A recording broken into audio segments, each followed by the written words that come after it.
প্রায় ১ বছর আগে আমরা সুন্দরবন ঘুরতে গিয়েছিলাম আর সেখানে আমরা ২ দিন স্টে করি। আর এই ২ দিনের এক্সপেরিয়েন্সটা আপনাদের সাথে শেয়ার করব। কিভাবে আমরা ঢাকা থেকে সুন্দরবন গিয়েছিলাম, সেখানে কোথায় ছিলাম এন্ড কি ফ্যাসিলিটি ছিল সবকিছু আপনাদের সাথে ডিটেইলসে শেয়ার করব। সো ফার্স্টে আমরা সোহাগের এসি বাসের টিকিট কেটে নিই। এটার ভাড়া ৮০০ বা ১,১২০০ এরকম ছিল, যেহেতু অনেকদিন আগে আমি ভুলে গিয়েছি। ঢাকা থেকে আমরা যাব খুলনার কাটাখালী পর্যন্ত, কারণ ওইখান থেকে আমাদেরকে একটা সিএনজি বুক করে যেতে হবে মোংলা পোর্টে। সো আমাদেরকে অনেক ভোরবেলা নামায় দেয়, তখন বাইরে একদমই অন্ধকার ছিল, ফজরের আজান দিচ্ছিল। তো বাইরে বেশ অনেক টুরিস্টই ছিল আমাদের মতোই। তো আমরা যেহেতু ৩ ফ্রেন্ড মিলে যাচ্ছিলাম, এই জন্য আমরা একটা সিএনজি রিজার্ভ করে নিই, যেটার ভাড়া ছিল ৮০০ টাকা।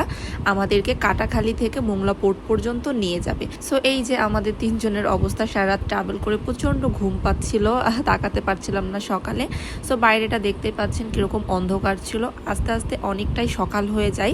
তো তখন আমাদের বাইরের এই প্রকৃতিটা দেখে, ইভেন এই পরিবেশটা দেখে আমাদের এত ভালো লাগতেছিল, আমরা জাস্ট মুগ্ধ হয়ে গিয়েছিলাম। অ্যান্ড একটা জায়গা আছে, এই জায়গাটা কেরালার মতো একটা ফিল দিচ্ছিল, জাস্ট নারকেল গাছ, জাস্ট এক কথায় বলতে গেলে ওয়াও, এত সুন্দর লাগছে, এত সুন্দর লাগছে, আমরা শুধু এটার কথাই বলতেছিলাম।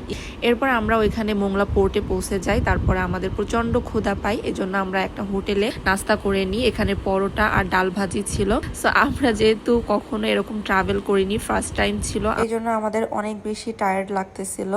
তো আমরা এখান থেকে একটু ফ্রেশ হয়ে নাস্তা করে নিয়েছিলাম এন্ড নাস্তাটা বেশ মজাই ছিল। আমাদেরকে রিসোর্ট থেকে নিতে আসবে জন্য একটা ঘাটে বসতে বলেছিল, বাট আমরা ভুল একটা ঘাটে এসে বসেছিলাম বেশ অনেকটা সময়, কারণ আমরা অনেক সকালে পৌঁছে যাই। বেসিক্যালি সবাই সকালের গাড়িতে রওনা করে, বাট ওই সময় একটা হরতাল বা এরকম কিছু একটা ছিল, যার জন্য আমরা রাতে রওনা করি। তো যাই হোক, আমরা এখানে বসেছিলাম এন্ড আমাদের অবস্থা এই মাটিতে বসছিলাম আর কি করব, বেশিক্ষণ দাঁড়িয়ে থাকতে পারতেছিলাম না। আমাদেরকে রিসোর্ট থেকে নিতে আসার কথা ছিল ৯টা বা 10টার দিকে, আর আমরা তো গিয়েছি সেই 5টা 6টার দিকে। যাই হোক, এরপরে আমি রিসোর্টে ফোন দিই, তখন ওনারা আমাদেরকে বলে যে আমরা ভুল জায়গায় বসে আছি, অন্য আরেকটা জায়গায় যেতে হবে। এরপর আমরা ওইখানে যাই। আর এই ট্রলারটা বা কি বলে এটাকে জানি না, এটা আমাদেরকে নিতে আসছিল। আমাদের সাথে এই রিসোর্টের আরো অনেক গেস্ট ছিল।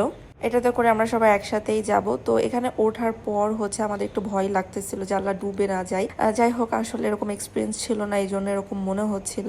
তারপরে অনেক বেশি আমরা এনজয় করতেছিলাম, কারণ এত সুন্দর ভিউ, এত সুন্দর পরিবেশ, খুবই ভালো লাগতেছিল। অ্যান্ড ওঠার পরে আমাদেরকে বলা হয় যে রিসোর্টে নাকি আরো অনেক গেস্ট আছে, তাদেরকে চেক আউট না করা পর্যন্ত আমাদেরকে চেক ইন করাবে না। এরপর ওনারা আমাদেরকে সাজেস্ট করলো আপনারা সবাই মিলে করমজল ঘুরে আসতে পারেন, কারণ এখানে তো আপনাদেরকে যেতেই হবে, এই জায়গা তো আপনারা ভিজিট করবেনই, এখনই করেন। তো সবাই মিলে আমরা ভাড়াটা শেয়ার করে করমজল ঘুরতে যাই। সত্যি বলতে করমজল ঘুরে বেশ